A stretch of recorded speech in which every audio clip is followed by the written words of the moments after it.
Hello and welcome to the Superpower Dare Die team. I'm Peter.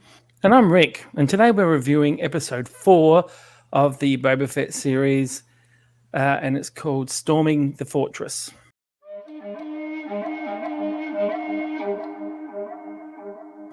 Yeah, it's actually called The Gathering Storm. Ah. So we first see Boba Fett back in his Bacta tank, and then we go to a flashback, and we find out that he's scoping out Jabba's palace. Jabba's palace, because every opening of this, like in the first 5 minutes, you have to see something familiar from the old stuff. Jabba's palace has turned up a couple of times now, I think, in the opening scenes. Isn't that every TV show though? Like they always have establishing shots. Like Seinfeld, you always saw Monk's Cafe, and Friends, you also always saw the cafe and things like that. Yeah, but that would be annoying if they had Seinfeld 2047 and it was his son, and then they would just have him meet at a different cafe but still walk past the old cafe just for reference. But that's where most of it is set, though, in the palace in the modern day. That's true.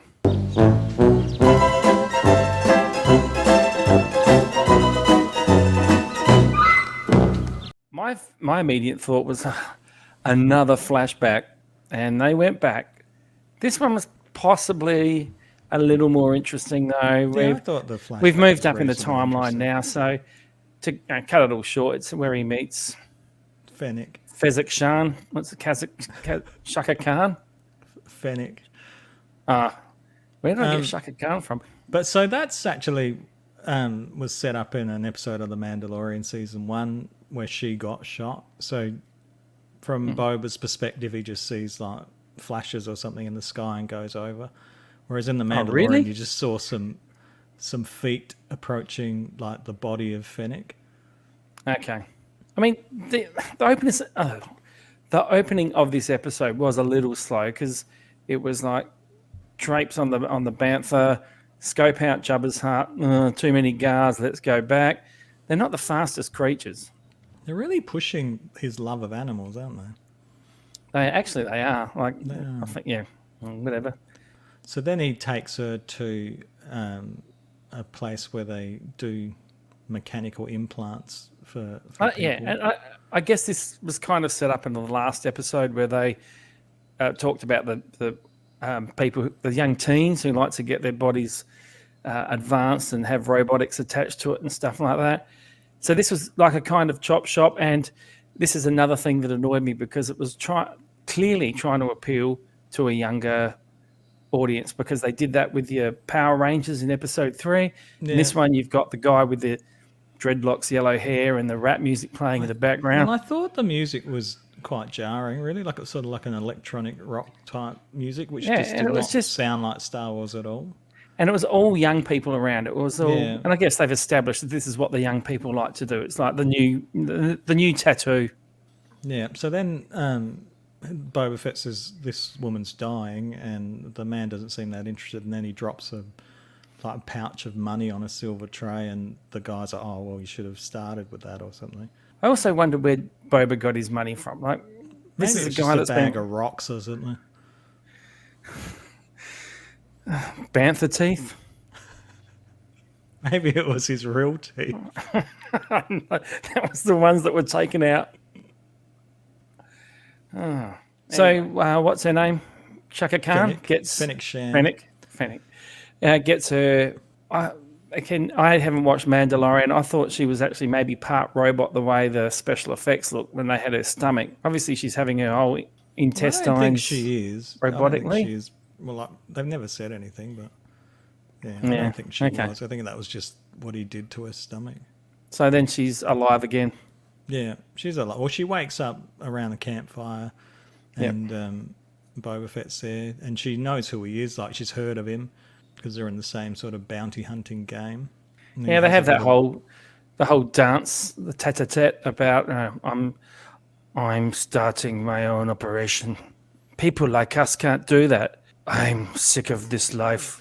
Gives an explanation at some point where he just says that, he learnt that, he wants to be in a team now. He doesn't want to just be a tribe. himself. Yeah, a tribe. And It's made him I don't know if stronger. it's this part or later, but she says, "Oh, it's made you soft. Being with the Tusken Raiders made you soft," and he says, "No, it's made me stronger." So that's sort of his motivation for starting. He doesn't want to work for other people anymore. He wants to be the boss. No, because people be sent off to get killed and that's it. Yeah, he's having a conscience now. Yeah, yeah. I think hugging the Tusken Raiders and learning to be a member of something has now changed him. Something in here. So he wants to get his ship back from Jabba's. Don't get me started on this one. Where he got. I am going to talk about that. I'm not going to. I know what it was originally called. We all know what it was originally called. What was this crap about? I'm going to get my fire spray ship or whatever it was. No, maybe that's the make of. Maybe that's the make of. It was. It was done as a brand. It was like if you had an X-wing or something like that. It was that sort of brand. Anyway, that really annoyed me. But he has this plan now that is it start off with getting the ship? Well, the first part of his plan is to get his ship back. Then he wants to get his armor back, and then he wants to take over the palace. Yes. But he gets, spoilers, but he gets his armor back in The Mandalorian. And there was a couple of musical cues in this that were from parts from The Mandalorian. So I feel like we might be seeing The Mandalorian in later episodes. Which is good for people that like The Mandalorian. Yeah, it could get better. We'll see. So there was this convoluted plan to sneak into Jabba's palace because that's where the fire spray was. And then they're in there as they're doing the sneaking to get it. There's misplaced comical scene where he's chasing the small robot around. Yeah, before that there was two robots and there was a robot that was chopping things up. Yeah. And that reminded me, when he put his arms out to fight, it reminded me of General Grievous from the prequels. I'm pretty sure that was an obvious nod. Yep. But, that would have been okay, but the chasing the little robot was a bit silly, I thought. So then they do get to the ship and they escape, and I thought the actual getting the ship out of the hangar was quite interesting. Had some good stuff in that. Just the bulk of the ship, like the tails just knocking through all the concrete pillars and everything. But they do get out, and she says to him, "What are your plans?" And he said he's got some scores to settle. And then we come to a scene of the Nikto Raiders on their speeder bikes, and just in the distance, slowly you see the Actually, that was a good scene. Yeah, that was a good scene. You see Boba Fett's ship coming, and he just wipes them out. I thought that was great. Slip of the tongue. I thought that was really good. I enjoyed that. And then they go to the Sarlacc pit because he thinks his armor's still in there. And that was would say too. it was okay. Yeah. Bit of a dumb move. Yeah, it was, but maybe the way he did it. Maybe he thought it was dead. I don't know. I thought it was dead after he got out with it through fire, but anyway. No armor though. Can't find the armor. Not there. If you've seen The Mandalorian, you already know that it wasn't there. I'm guessing. No, but we know it's not there from the first episode where the Jawas took it. Oh, that's right. I've forgotten that. It's been a long time. Yeah. All right. So anyway, that was a failure. But then what happens? Oh, then is that when there's a really great shot, and it must have been from Mandalorian, where it's a really quick shot of Bib Fortuna on the throne, just saying, Boba, and Boba just walks up and shoots him. Yeah, part of that. It was probably shot at the same time, because it really was. It was like an end scene in the last episode of Mandalorian of him taking. And I really like that one too. So I guess they're the two parts. I love the fire spray series ship chasing down the people in the desert, and then that one little bit of Boba just going bang for Bib Fortune, because that was kind of what he was like, ruthless, and like, you done it, so you're gone. Come back now to like Boba's present. He comes out the back to tank, and he's I think it says your healing is I think completed, an alarm, a little sort of alarm went off in the background, and it was like, so he must have needed so many hours in there, but he kept getting interrupted during the series or something. I don't know. But this is how a lot better. The episode was shot. Yeah, the episode seemed to be like half spent in that flashback and half the second half in the present, setting up for what is hopefully the final 3 episodes. Yeah, he talks to Fennec about their next move, and it sounds like he's going to try and get an army together or something, he says. And then we cut to the bar and we see Kirsten Tan.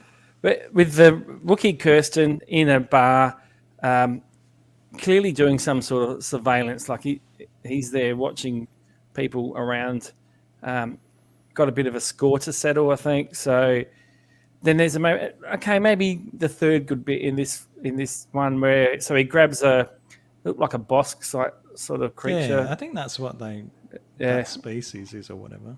So did you see what they were doing? Were they doing something they shouldn't have been doing, or did he just want to pick? No, I think someone of them's connected to the mayor. I think because they seem to have a bit of a talk, and that's when he got really mad and got up and then and punched all of them out, and then picked one up and had him in the classic Wookiee's just about to tear an arm out of your socket, and then the mayor comes out with the whole speech of not the mayor, it's the lady that owns I thought the club. she was. So yes, she comes out, has this. No, you don't need to fight. You're a champion back in the gladiator days. You've proven what you are.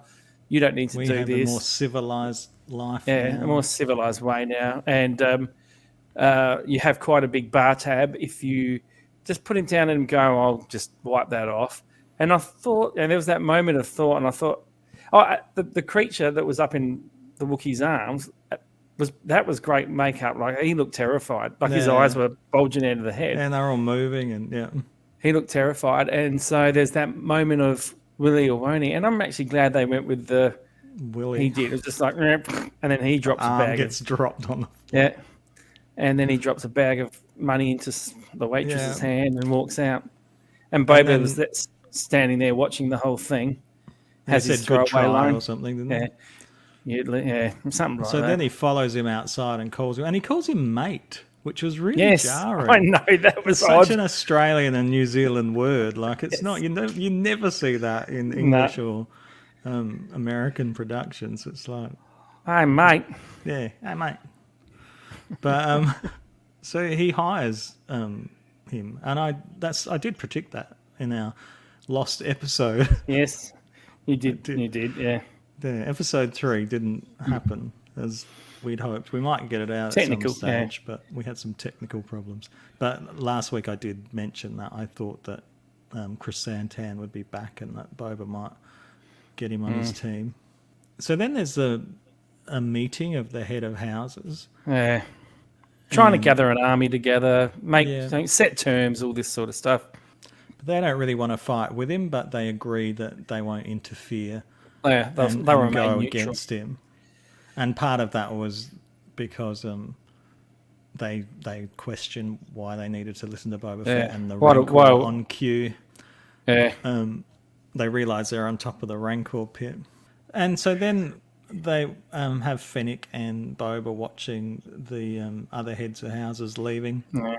I think they mentioned getting an army together, and there's a queue of Mandalorian music, so that's why I think that the Mandalorian. Okay, that's right. Coming in as well. She asked a question right at the end about, do you have any credits? Yeah, I have many credits, but I need muscle, probably around about that same speed.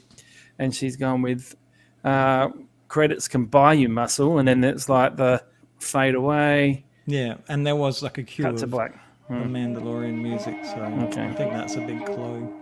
So it just felt like a setup episode. I enjoyed it probably more than I enjoyed last week's episode. Well, last week was a filler episode. This is the setup episode. It's dumb. You're wasting time. And I've been reading online that the last 3 episodes are going to really pick up the pace or something. But it's an interesting way to plan a series if you want people to keep watching. And I've really enjoyed it's most Star of it. Wars. Star Wars, people will watch. Yeah, but it hasn't knocked my socks off yet. Thank you for watching our recap. If you enjoy our videos, please like and subscribe to our channel. You can follow us on Facebook, Twitter and Instagram. Thanks for watching, everyone. See you next time. See ya.